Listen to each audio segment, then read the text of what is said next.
This is the Chinwag Junkie Podcast. I'm your host, Joy Stone. Welcome to another episode. Where we were just then. Sounds good. So I'm not from Queensland. I'm Victorian. I grew up in Melbourne and moved out to Ballarat when I was 16. So I've been here for the last 12 years, I suppose. That has kind of flown by.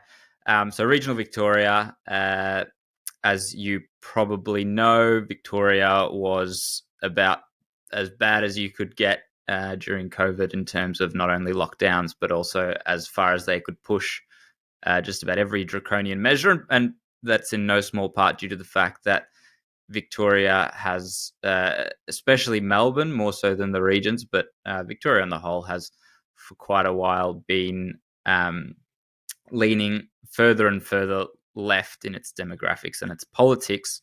I'm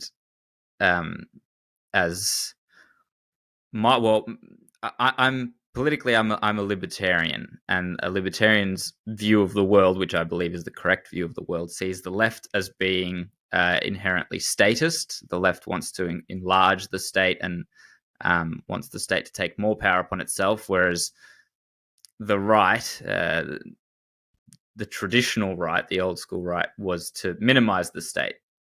So obviously Victoria being extremely left-leaning and having an enormous majority with Labor and Greens as well here, emboldened it to take more power into the state's hands during COVID, which meant anything from lockdowns to all the most oppressive vaccine mandates that you could get, and to the most severe vilification of anyone who spoke against the state, which, again, being a libertarian is kind of our job in moments like that.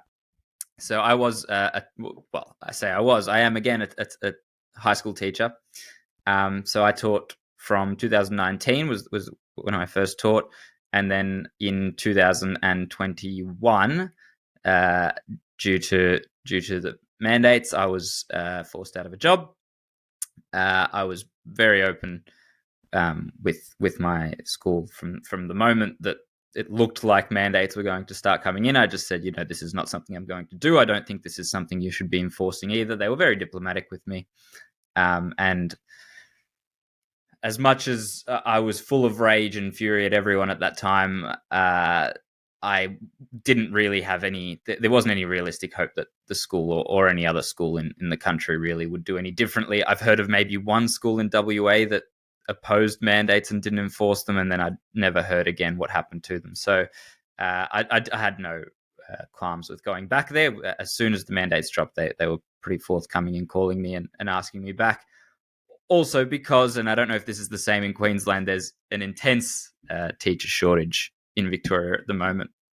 Prior to COVID, getting a job in teaching was like there were too many teachers for the jobs. Like it was a really competitive market, I suppose. It was a really competitive field, and you kind of clung to a job when you had it. Whereas now there's loads of jobs going to people who haven't even graduated yet. They're giving them permissions to teach so that students can come in early and do some teaching, because there's a shortage ever since COVID. I did actually read that that it wasn't a requirement to finish your teaching, is it a degree? Before you can start teaching in Victoria. Here in Queensland, even before COVID, it was we did have a shortage on teachers. It was nothing like it is now. There's it's getting marginally better, but there was talks of schools not reopening due to teachers not being in classrooms, basically. So it was a big deal, and like I said, it's marginally better now, but there's still a fair teacher shortage here in Queensland as well. So yeah, if I had to guess as to why that would be, like, I know, for example, a lot of teachers in Victoria, when they graduate when there wasn't the shortage, you'd go and do your first couple of years when you were a young teacher in Northern Territory, because they were desperate for teachers, and there were no jobs in Victoria, and then you'd come back with a couple of years of experience and you were much more employable. If I had to guess as to why that might be, is so Victoria, if you look at your typical demographic, it's a lot of inner city elite type people, high density in the cities, not as much rural area. I think a lot of people just gravitate towards those sort of professions there when that's the demographic of people you have.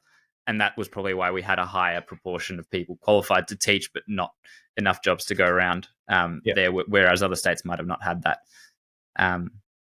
But yeah, so essentially that's kind of my story. If you want to know, I teach English and history for specifically the subjects that I teach.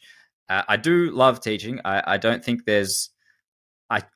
I criticize the education system a lot, so sometimes it's might be difficult. I might conflate, the hatred I have for the education system with a hatred for teaching, but it's not at all true. I do love teaching, and I actually have a lot of respect for a lot of my colleagues. I think they are inherently good and caring people who gravitate towards the profession. I just also think that they're very, very wrong about some of their foundational beliefs, and it's not necessarily their fault. It's a product of the state wanting to secure itself. But I do love teaching, and most of the problems that come with it are tied to the fact that are tied to the government. In fact, I'd say all of the problems, and I don't think there's anything inherently political about the act of teaching. And there shouldn't be. There should be nothing inherently political or controversial about teaching students how to read, write, and interpret history. Well, you wouldn't think so, but in your episodes that you've done on your podcast, Collectivitis, show notes, we'll have a link to your podcast. So you mentioned about history in particular. I think it was the Industrial Revolution and how that gets taught. Can you just go over that the like preamble sort of thing? Because I asked my kids about this. This is why I want to get into it. Yeah, right. So in the Victorian curriculum, the Industrial Revolution is scheduled for them to be taught at year 9. So in year 9, they generally is when they go into that. They do the gold rush. Again, this is Victoria. I'm not sure exactly how Queensland works, but they do the gold rush in grade 5 or 6, which does have elements of Industrial Revolution in it. But the Industrial Revolution and how it was born out of the UK. For those of you who maybe would like a refresher in the Industrial Revolution, it's when the world went from in the mid 18th century went from being an entirely agrarian society that basically lived, ground to mouth. As quickly as they could grow the food, they would eat it because it was a farm-based subsistence for most people. Through the invention of the steam engine, suddenly factories became possible, and within an extremely short amount of time, all sorts of machinery and inventions and things that improved the quality of life of humans around the world, which we still benefit from today, were accessible for infinitely cheaper than they'd been previously. So factories start cropping up, cities start cropping up, all sorts of jobs start cropping up. Suddenly, not everyone is not a farmer anymore. It's there's a small section of society that's farming, and that was also improved through the agricultural revolution just prior to the Industrial Revolution. And suddenly, there's a million other things that people do, and a million other things that people have.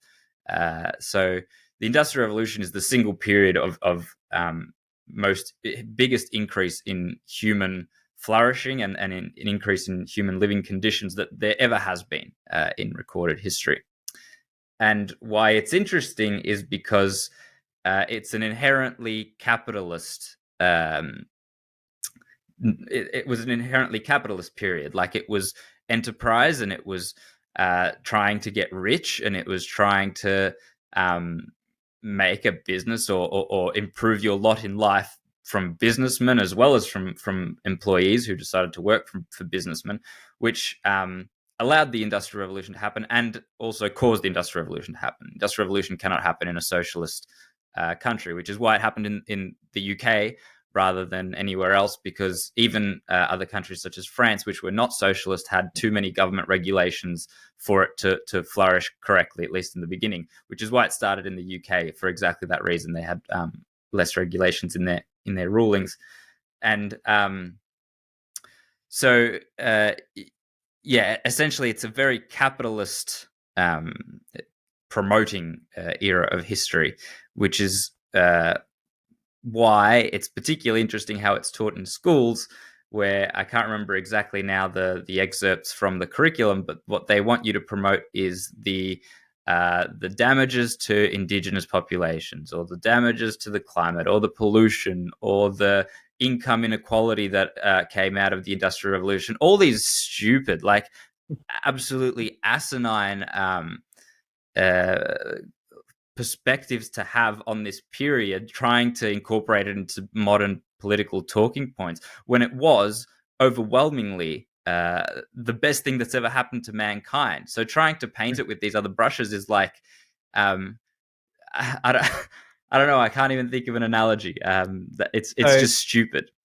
Yeah, definitely is. So when I asked my middle child, the one in grade 3,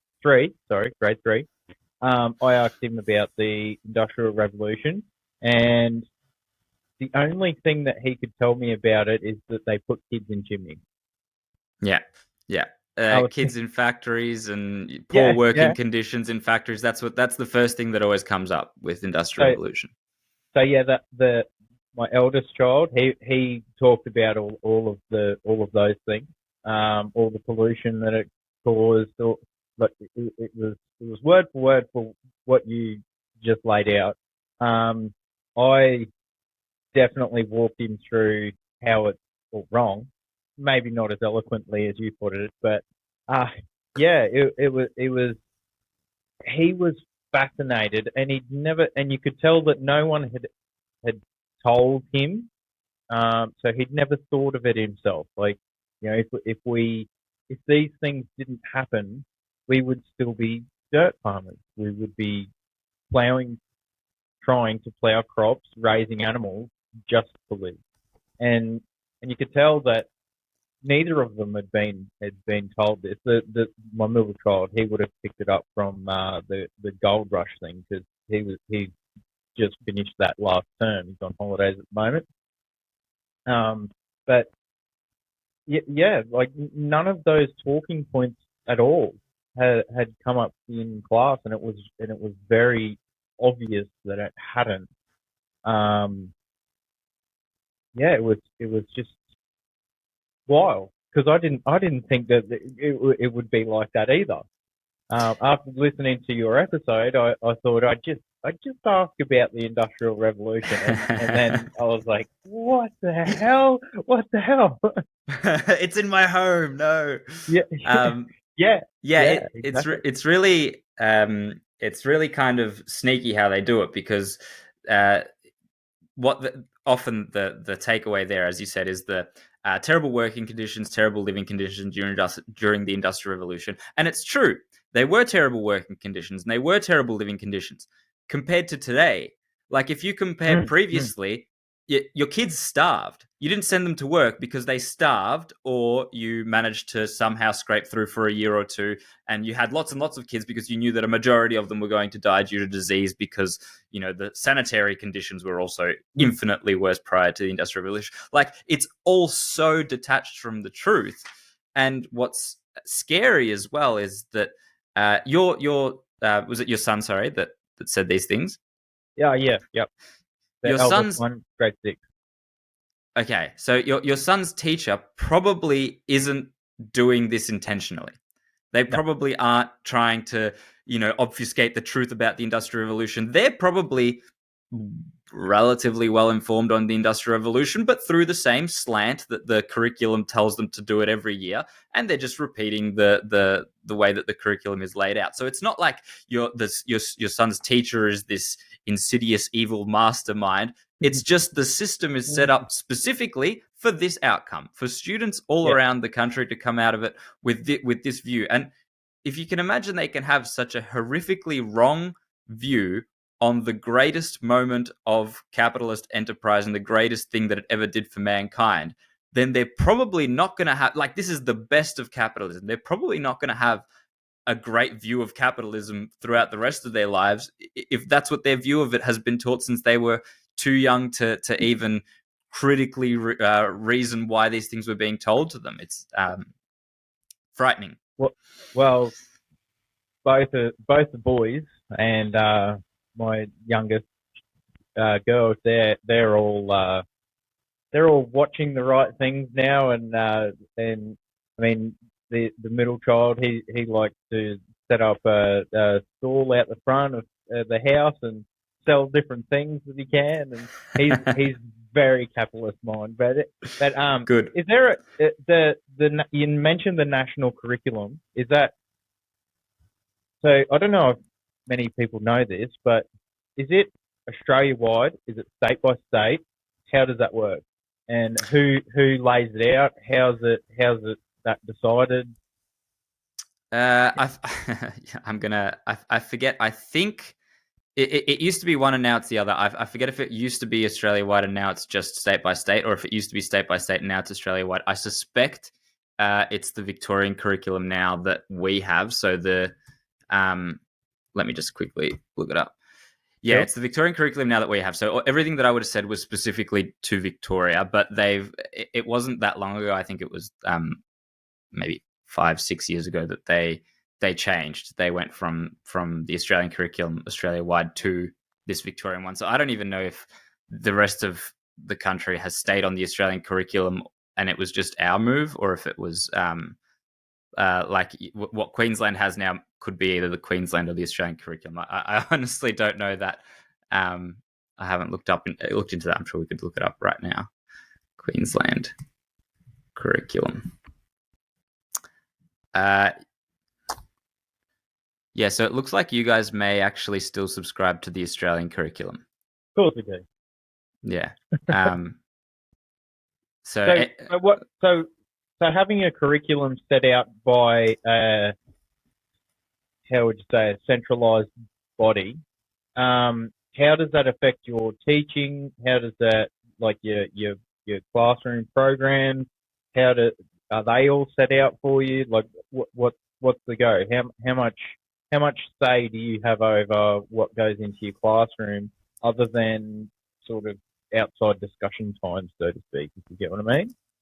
Yeah. No, great question. So this is where it varies a little bit school to school. I know, and I'm sure there's also quite a bit of variation between public, semi-public, Catholic, or private completely. So broadly, in your classroom, you're left alone, has been my experience. So I don't have to teach my students anything except for the fact that they are assessed based on what the curriculum says at the end of the term, or at the end of the unit of study. So, for example, our school provides us resources and expects that we use these PowerPoints to share to each of the students so that there's a consistency. So there is an expectation that my teaching is consistent with all the other teachers. But broadly, if I were to present some of the lessons and find that there's something in it that I completely disagree with, if I quietly just change my own lesson to not include that section and include some other piece of information, that would be fine. But there's parts that you couldn't touch, for example, like a libertarian point of view on some of the modern issues, like, for example, libertarians oppose the voice to Parliament. Libertarians oppose whether or not necessarily getting granular about the science of climate change, but libertarians oppose the state using climate change as a crisis to then expand its own power. Now, both of these two things are ingrained within the curriculum. Now, the voice is only temporary, but climate change, you can't open a humanities textbook without having climate change on probably somewhere in every chapter. So not wanting to perpetuate this becomes extremely difficult in certain areas as opposed to others. But the core of what is wrong with centralized power dictating curriculum, apart from the fact that obviously centralized power is something that we should try to avoid. Definitely. Sorry. Definitely. Yeah, it is, and that's a very libertarian insight. The problem is that centralized power is the state. Like, it's the state government here, and evidently for Queensland, it's either the federal government or the state government. It's still the state, right? It's still the this entity that claims to have dominion over a piece of land and says that, because you live on this plot of land, you owe it taxes and you have to follow its laws and all this other stuff that's implied just by virtue of us existing. And this is something, this idea that you belong first to the state and then to yourself is actually a learned idea, and it's not something that's obvious at all when you stop and think about it. Like, you should belong first to yourself, and so the curriculum that comes out of the state will always be curriculum that justifies its existence. Will always be curriculum that says, whether it's whether it explicitly says it, and it probably doesn't. It doesn't explicitly say the state is good, the government is good no matter what. But it implies on every page and on every topic and in every way that it can, that the state is there and it's inevitable and you're going to have it. And it needs to do certain things. And of course it does certain things. And by having this constant repetition and underlying theme throughout everything, makes it unthinkable to think of a world where we would diminish the state or perhaps even remove it altogether. And that's because it's subliminal as opposed to overt. It's something that is much harder to break out of as you get older, because while you may see that politicians are corrupt, and while you may see that the government does things inefficiently, or that the government makes decisions which are corrupt, you've gone through years and years and years of accepting that the government is inevitable and accepting that there are things that it has to control inevitably. And this is because of the curriculum, among other things, because most of the work that the government does is in justifying its existence. It's, if we don't do this thing, if we don't provide this service, no one will, which is an absolute lie. The free market otherwise would provide every service that the government does.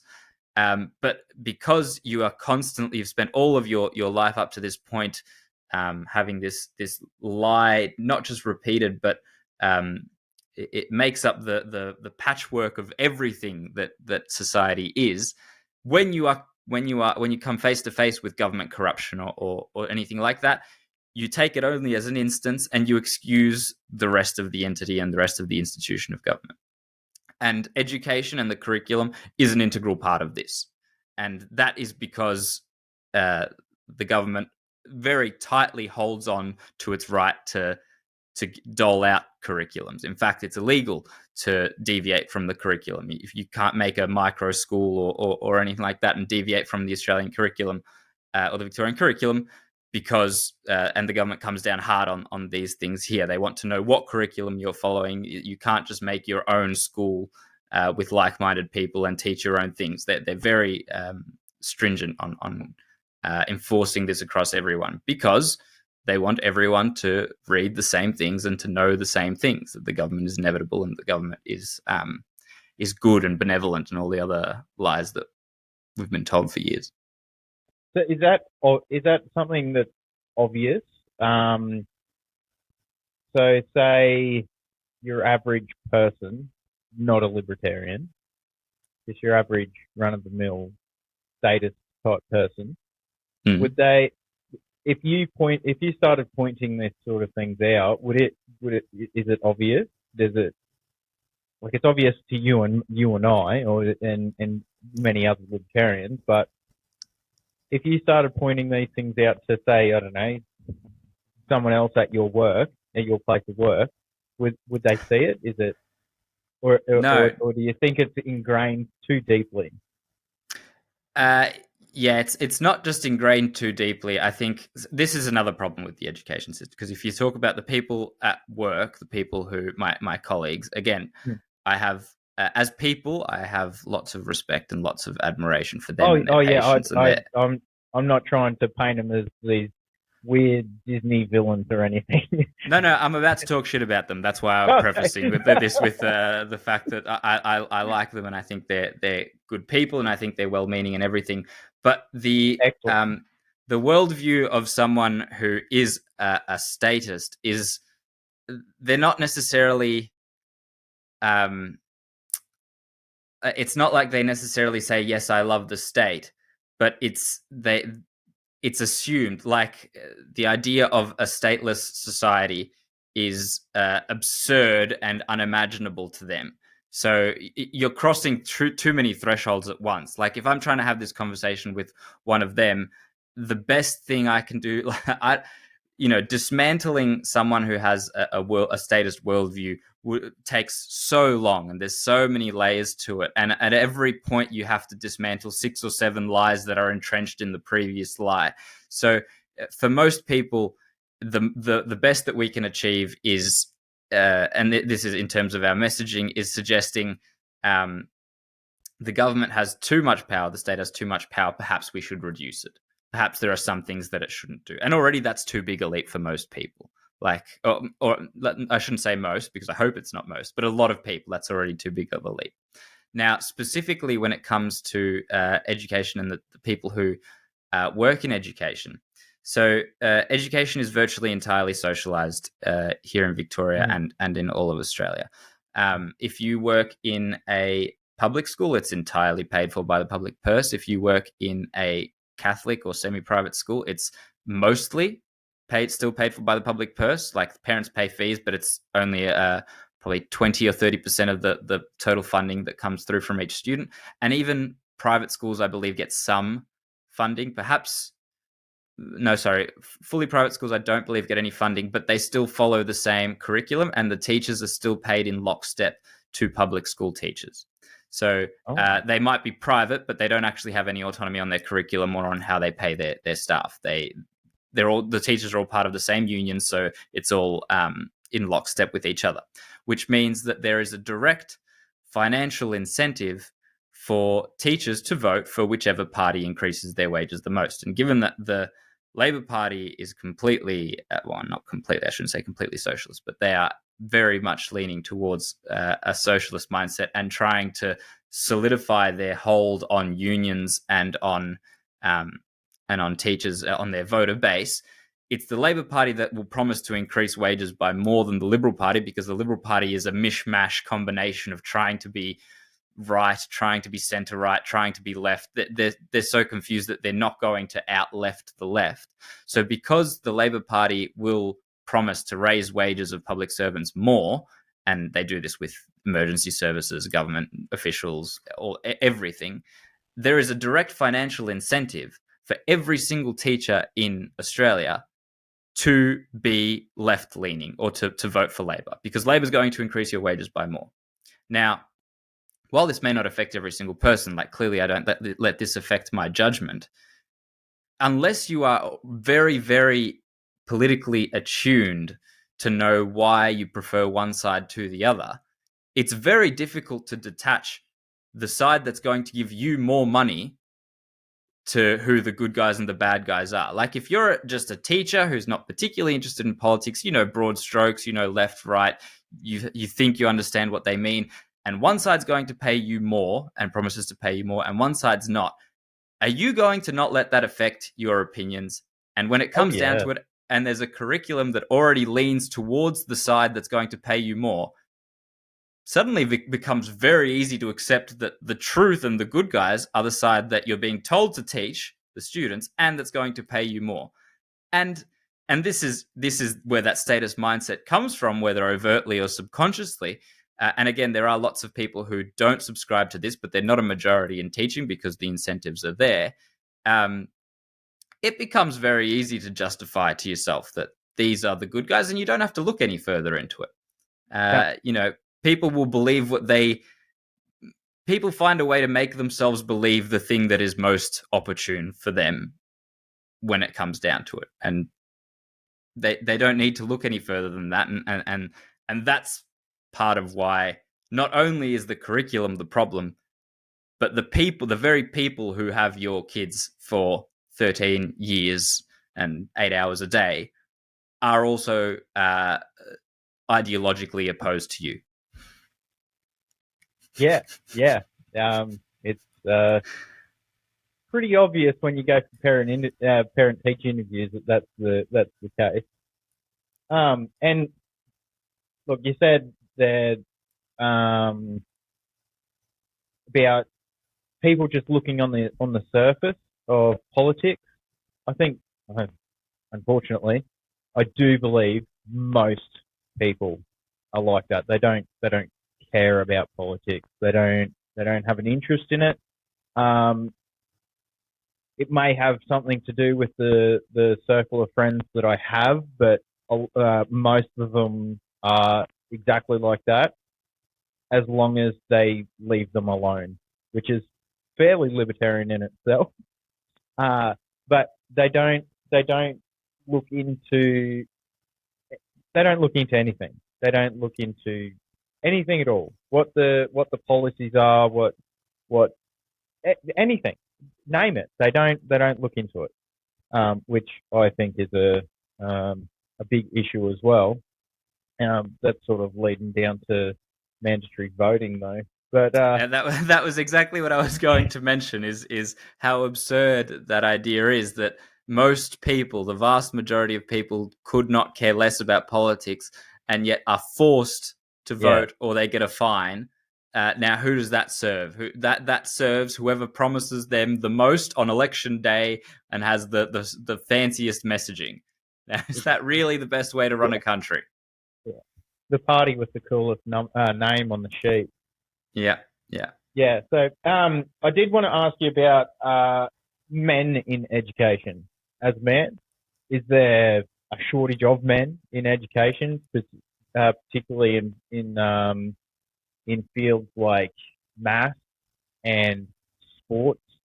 I think most of the teachers that have anything to do with my kids are all female.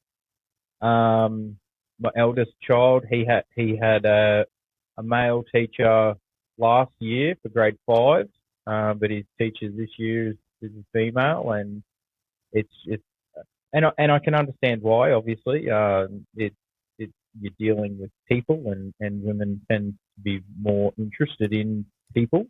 But what are your thoughts on men in education?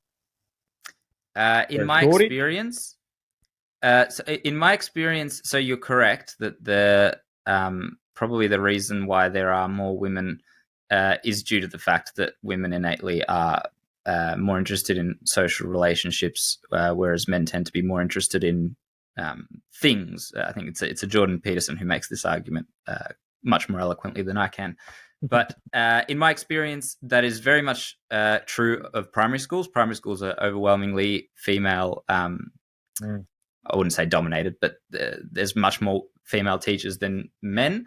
I don't think that's through any quotas or selectivity or anything. I just think that I don't believe so either. I just think it's women are more attracted to it, or men are less attracted to it, would probably be more accurate. Yeah, my experience is exactly that for primary schools. High schools tend to be about 50-50. So maybe have a look, take note of when your kids enter high school. I assume they start high school at 13 in Queensland as well. Grade 7 as of a couple of years ago is high school now. So yeah. So that'll take note. I imagine it will even out much more. Your high school teachers tend to be about 50-50. That's what I've found. The interesting, in maths especially as well is also, I tend to see more men in high school. English tends to be more of a female oriented subject, whereas your maths and your sport, your PE tends to be a bit more male oriented. But yeah, about 50-50 is what I find from high schools. And I just want to put it out there too. I just wanted to ask you about the men in education. I don't think that women can't do it or something like that. No, I get you. Yeah. It is weird that it evens out in high school, but not in primary school. I don't know. I think little kids. I personally can't stand the idea of teaching younger kids because I can't have it's not a rapport that I'm very good at. Is that with the little kids? Even in high school, I tend to prefer teaching the older year levels because you're kind of a bit freer with what you say. If you accidentally say something a bit, I don't know, untoward, not in an unprofessional way, but like, I don't know, maybe you drop an SH bomb every now and again, they're not going to be mortified and go home and tell their parents. They're just going to be like, haha, that's funny, he swore. And you can tell them off in a bit more of a, like, come on, mate, what are you doing? Pull your head in.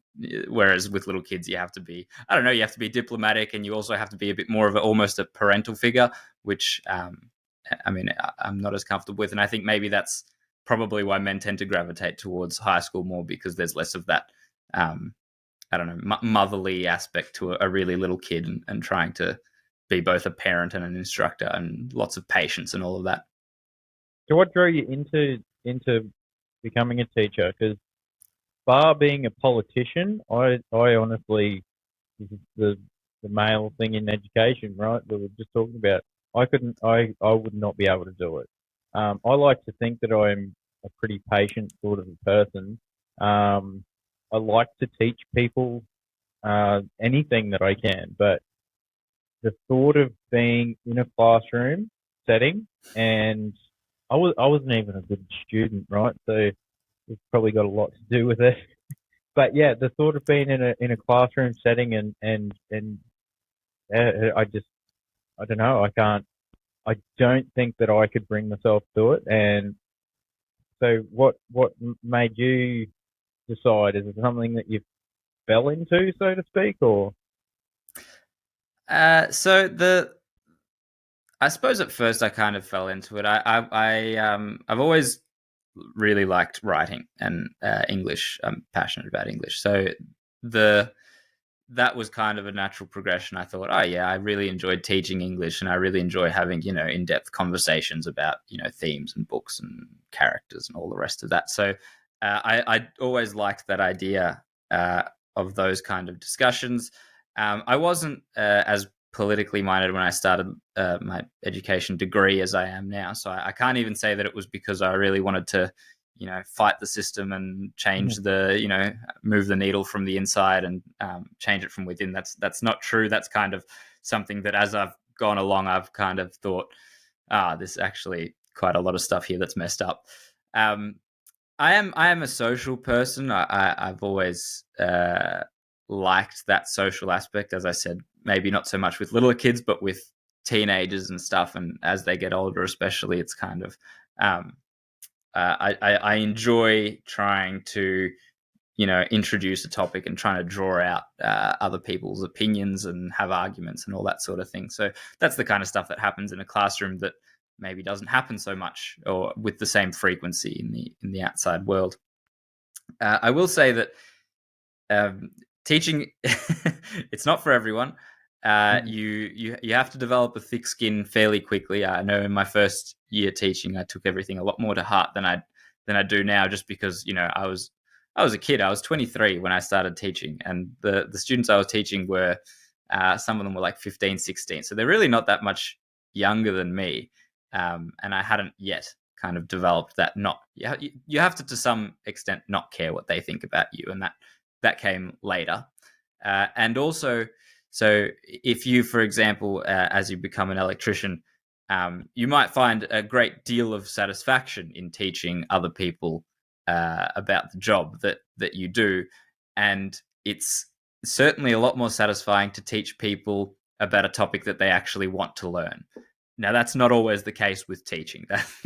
That tends to happen more often in the higher year levels when they've got some level of buy-in and to actually wanting to be there.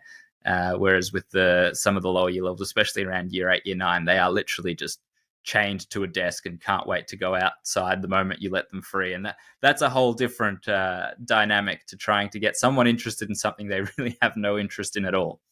But it's certainly a job where you have lots of social interactions and where there's never a day where you know exactly what's going to happen in that day. There's never 2 days alike. There's always things happening and there's drama between the students and whatever else, and drama between the staff. It's a very vibrant and alive kind of environment. And I think I need that. I think that fulfills my soul.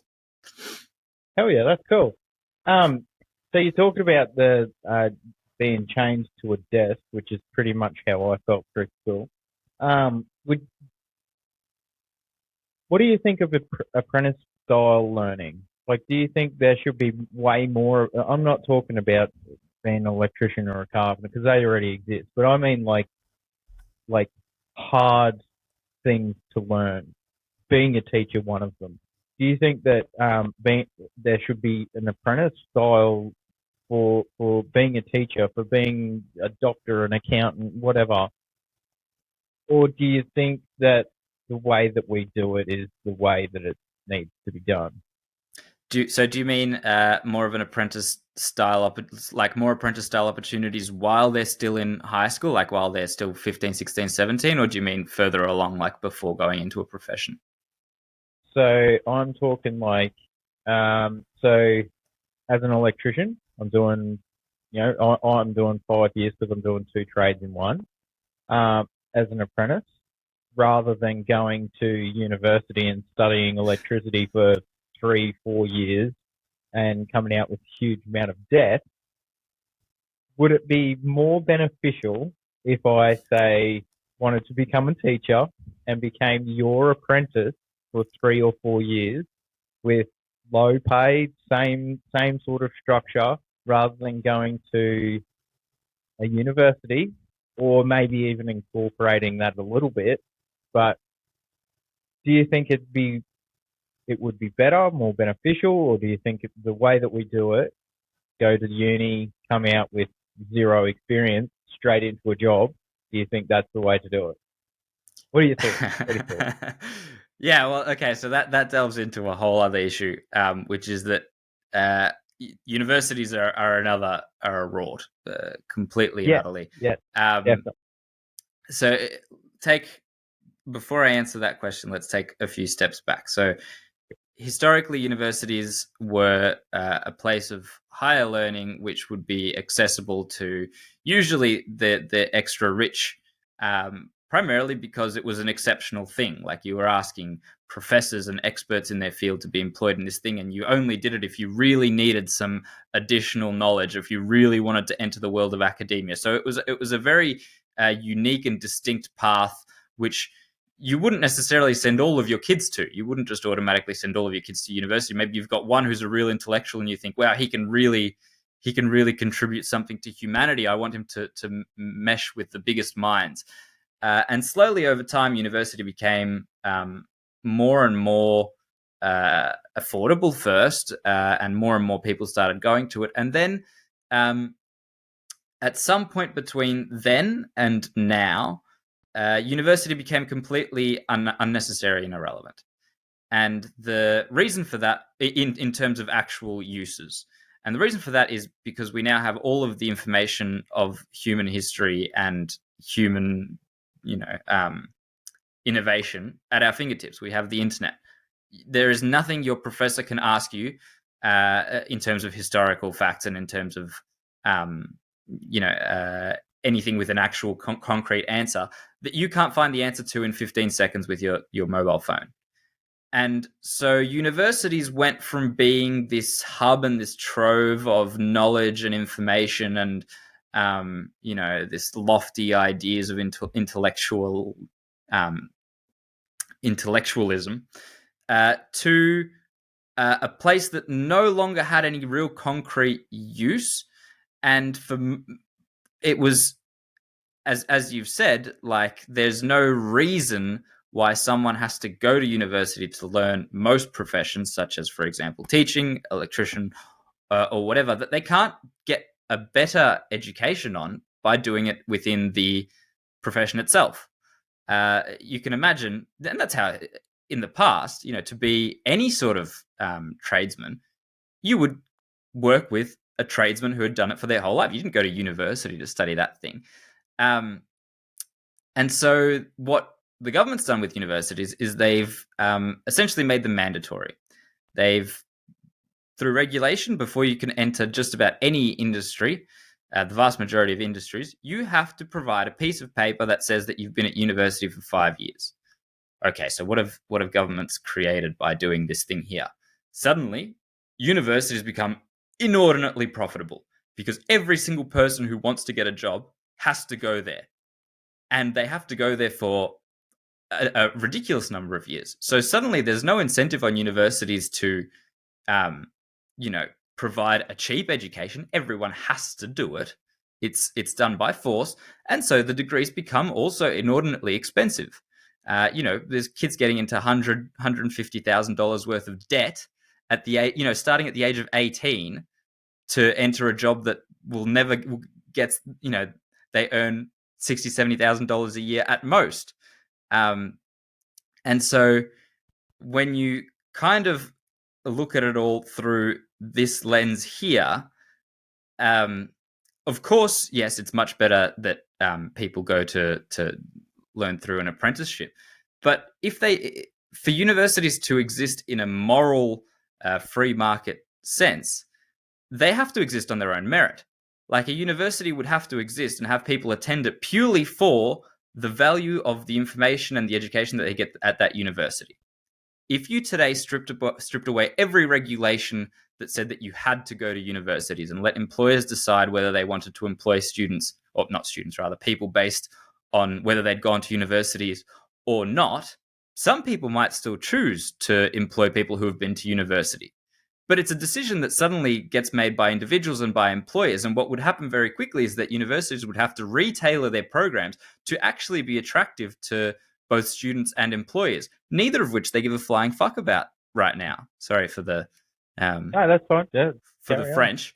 But and so essentially it's this extreme rort that allows them to pump up the prices. And when you think of like a university, like all the professors, universities are, education is free and accessible to everyone. All of these professors and all of these indentured staff there are on a wage and are on money that is completely detached from any idea of how good the service they actually provide is, because everyone has to go to university to do this thing. It's detached from the free market. It's detached from what's in the interest of people. And I don't know, I probably answered that question far more broadly than you actually asked. But yes, absolutely a more apprentice style.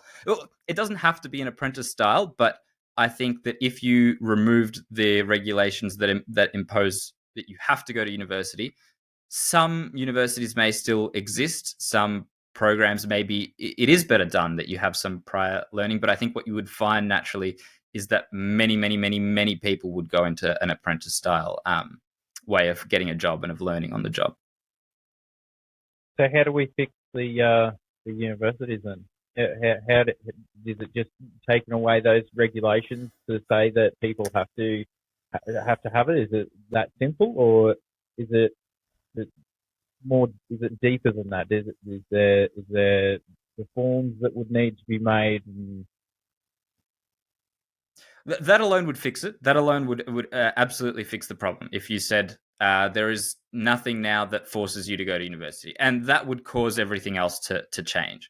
Right, because immediately the demand on universities would become far smaller. What you'd then have to see is whether the government decides to prop up universities and fund them. But there's no way that the same government that reduces regulations on that aspect there then also funds the universities to keep them going without any students. Those are two polar opposite things. If there is a government that somehow decides to make this correct decision, they're also going to let the universities not just fail, but fail and readjust and turn into what they need to be. It might be that you find that maybe most fields have it's better for them to do apprentice style learning. But some fields, maybe 1 year of going to university to have some concrete skills first is still better. So the people who take on apprentices, they prefer to take on apprentices who have done at least this 1 year, and maybe they recommend it or something. And maybe there's some fields like maybe medicine where there is a certain set of skills that it would be best for students to have, or some prior knowledge that it would be best for students to have. And maybe they do request that and so universities would mold to suit who it is that is requesting that their apprentices, what it is that they request their apprentices have already learned. So what the removing the regulation alone would, yes, fix the problem. It would cause a carry-on effect. You don't have to micromanage the free market. If you remove the regulation that is holding back the free market will figure itself out exactly how many universities still exist, what dimensions they have, what the actual demand for them there is. The broader problem, which you said, is it as simple as removing these regulations? That is what's incredibly difficult, because if you think back to what the state actually wants, the state wants to expand and the state wants to justify itself. What better way to justify itself than by saying you literally cannot work anywhere until you pay me a whole heap of money to have this piece of paper that I say you can't work without. As long as there is a statist government, they're not going to relinquish that power. And, as long as it's the Labour Party, absolutely there's no way. But it's not like the Liberal Party are going to, in any time soon, try and relinquish the regulation and the stranglehold that government has over education. So you have to think it's the complete, it's the libertarian point of view that would remove these regulations. And how close are libertarians to forming government? I'm a member of the Liberal Democrats, the newly named Libertarian Party. We have 2 members, one in Victoria's, the state parliament, and one in New South Wales state parliament, and none anywhere else. That's 1 out of 88 in Victoria, 1 out of I think it's 80 or something like that in New South Wales, and none federally out of 150 plus. So the bit about actually removing the regulations, that is infinitely more difficult than how it would actually work post the regulations being removed. Yeah, I completely agree. And I'm also with the newly named Libertarian Party. And yeah, like I said, up in Queensland, there's not even a very big conversation about libertarian politics up here. Which is a real damn shame. Honestly, it really is. Although before 2019, I only knew one other libertarian here in Queensland. Now I know a whole bunch of them, actually, which is good. It's not a majority, but it is definitely growing. It is definitely growing. So that sort of brings me to what sort of brought you to libertarianism. I know you usually open your podcast with that, but I want to ask you what how you found it, what your story is with it. So I do you know the term red pilled? Yeah. Like the idea that you don't necessarily ascribe to the status quo and how everything's being told to us is exactly the way that the world is. Like, there is the possibility that maybe everything in the news or not everything in the news and not everything that we're told is exactly how the world is. I would say I was probably red pilled, even as a teenager, although maybe I was just a teenager and I wanted to be contrarian. But I liked arguing against my teachers who were clearly lefties. I liked the idea of, challenging authority in a sense that was somewhat intellectual. But I wouldn't have said I was a libertarian then. I wouldn't have said I even understood what libertarianism was. It wasn't until I was 21. So my dad's a libertarian and has been for a little while, and he was always trying to get me on board with it. And he was like, hey, read this. And I was like, screw you, man. I know everything. And so finally, I read one of the things he was giving me, and it's a little essay. It's called "Anatomy of the State" by Murray Rothbard. Good one. I recommend it to. You've read it? Mm. Amazing, right? So when I read that, I was 21, and so all of my friends were 21. Now, how many 21-year-olds do you reckon are going to read Anatomy of the State by Murray Rothbard if you give it to them? That did not stop me. I gave that thing to everyone I knew. You know, I used to go to parties and I'd get drunk, and as soon as I've had a few drinks in me, I'm like, I want to talk about politics, and I talk about Murray Rothbard, and I'd always wake up the next morning and look at my messages, and I've obviously had 10 conversations about Anatomy of the State, and I've sent 10 people Anatomy of the State by Murray Rothbard, none of whom ever read it. But Murray Rothbard's Anatomy of the State was the thing that really, like, it clicked for me. It basically runs through in a very logical, very sequential manner exactly what the state is, anatomy of the state, what the state is, what the incentives are for the state, how it grows, why it grows, and what propaganda it uses to justify itself, I suppose.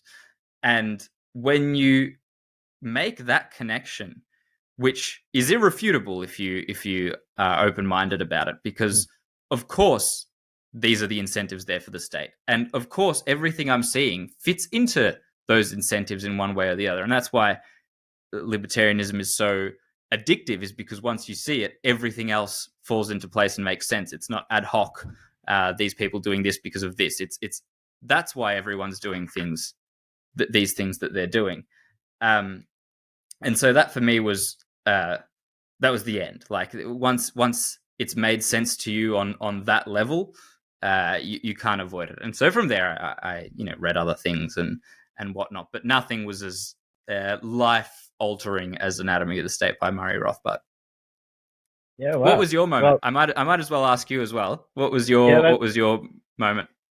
So I never really had a moment, so to speak. The first thing I can remember wondering about how this happened.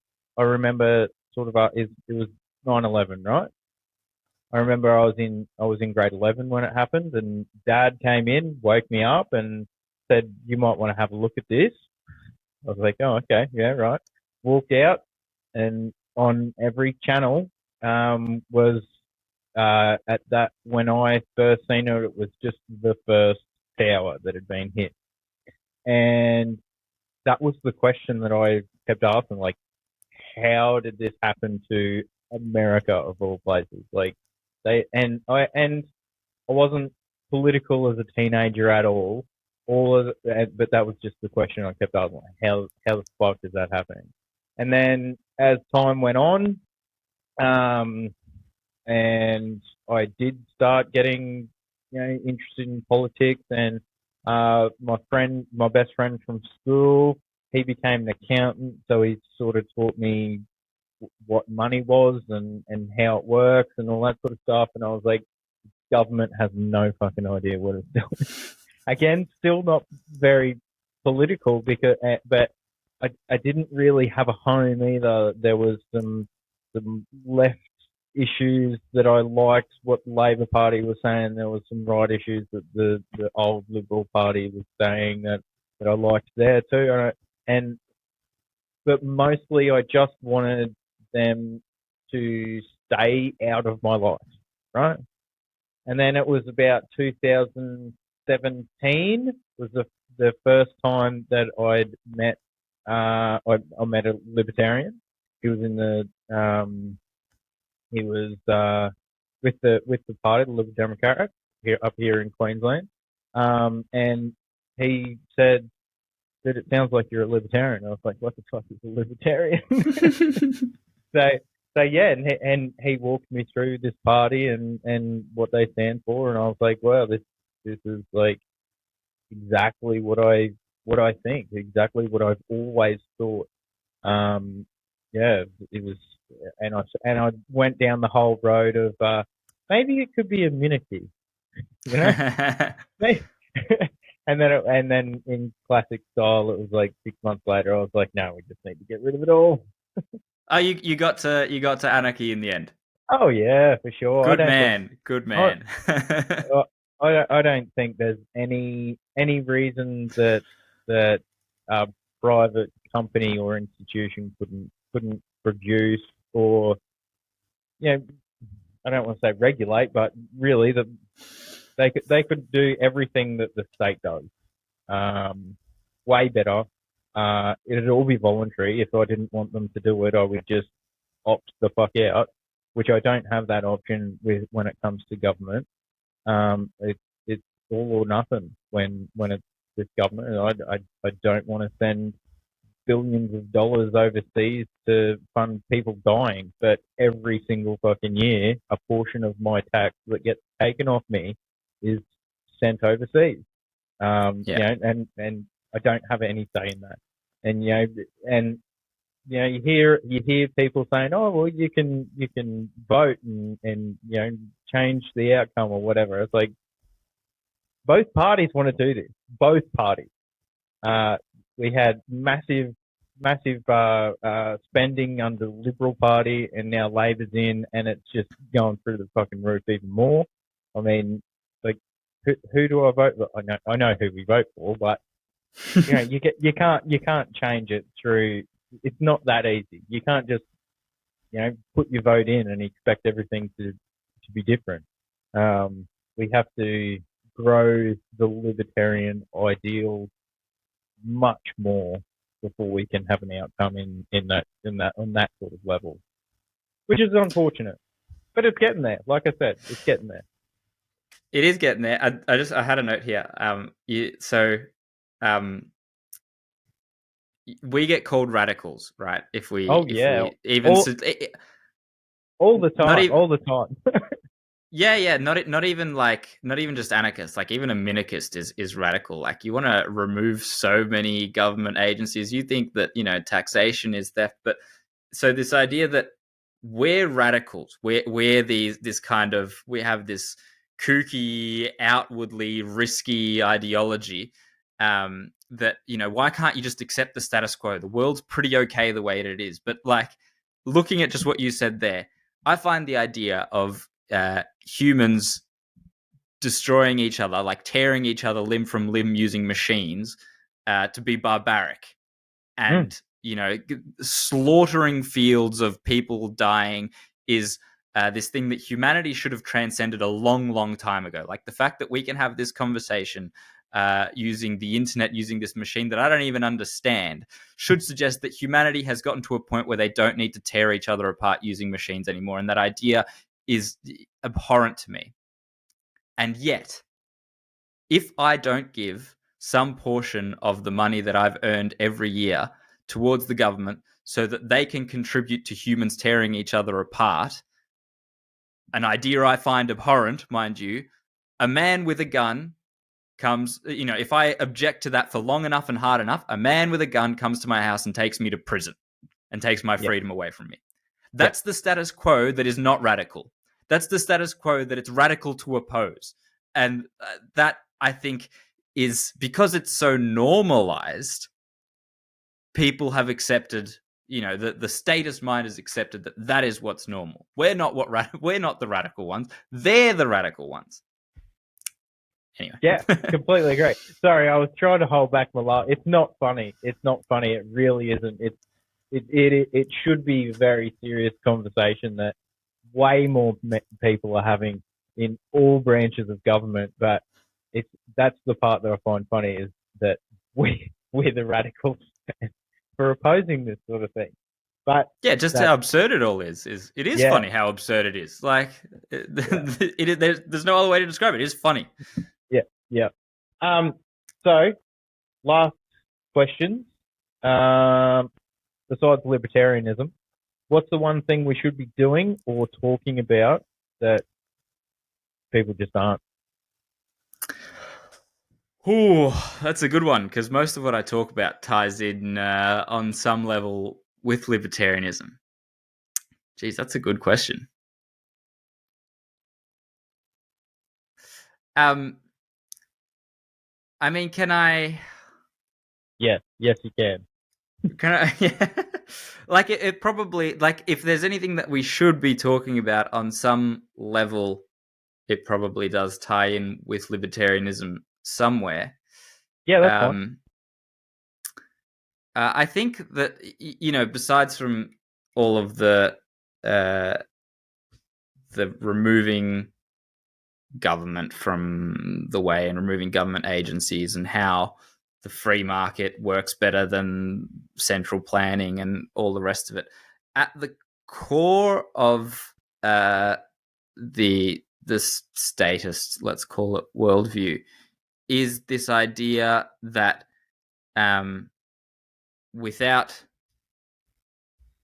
the state controlling things, humans are evil or fallible or imperfect or whatever. And humans are imperfect, but libertarianism is often framed as being as greed or selfishness or whatever. It's actually this worldview that without a government or without an authority controlling what we do, that we would descend into hysteria and into hurting each other. That worldview is the more negative, the more the more dehumanizing view of what human beings are. The idea that if left to our own devices, and if left to whether we look after one another and our care for the fellow man and our care for each other, that without some authority, humans would be good to one another, and humans are good, and humans are worth celebrating, and humans are capable of harmony. I think that is overwhelmingly the more positive view of humanity. So to detach it from libertarianism, statism, and all the rest of it, that humanity is good.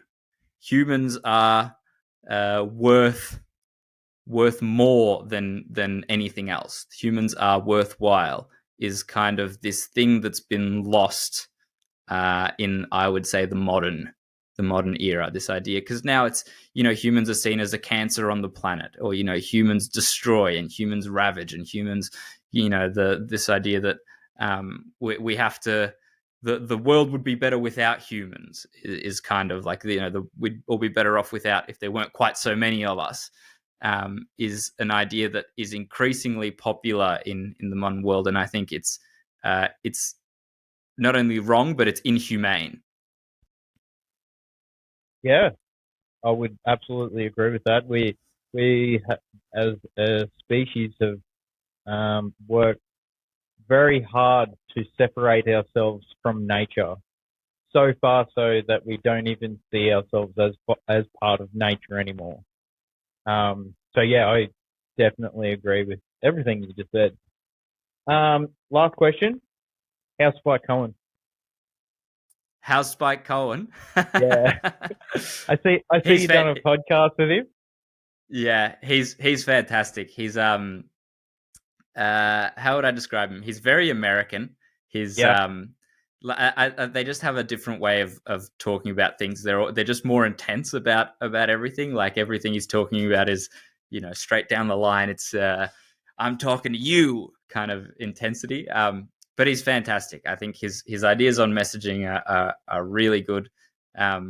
If if you want a better idea, listen to the podcast I did with him. It's it was quite a lot of fun, and he's a really lovely guy. Like it's there isn't that detachment of on camera, off camera that we sometimes think that celebrities might have. He's just a really genuine, nice dude. So yeah, definitely. I would recommend following Spike Cohen in general. He's one of the real ones. Yeah. He's definitely one of the Americans that I'd love to meet. Him, Michael Malice, Dave Smith, and Joe Rogan, just because of his podcast. But yeah, those I made a faux pas with Spike. So because we sat down for the interview, and I hadn't really spoken to him much yet. I said, by the way, I'd be remiss if I didn't ask. Do you know Dave Smith well? I'm a huge fan of his. By the way, I'm also a fan of you. Sorry, I should have mentioned that, but I completely ignored him altogether. Do you know Dave Smith? And he said yes. He said they're good friends. So that was kind of because I'm the same. I'm a big fan of Dave Smith as well. Yeah, that's brilliant. I would love them three in the same room with, I don't know, any politician anywhere. I think that would just be a bloodbath. figuratively, of course. Yeah, it's that sort of, we see the incompetence of the people who lord over us sometimes, and you just think, imagine one of them having to compete with someone who not only has our ideas but has that charisma, like the charisma of Spike or Dave Smith, especially. Michael Malice is maybe a bit less.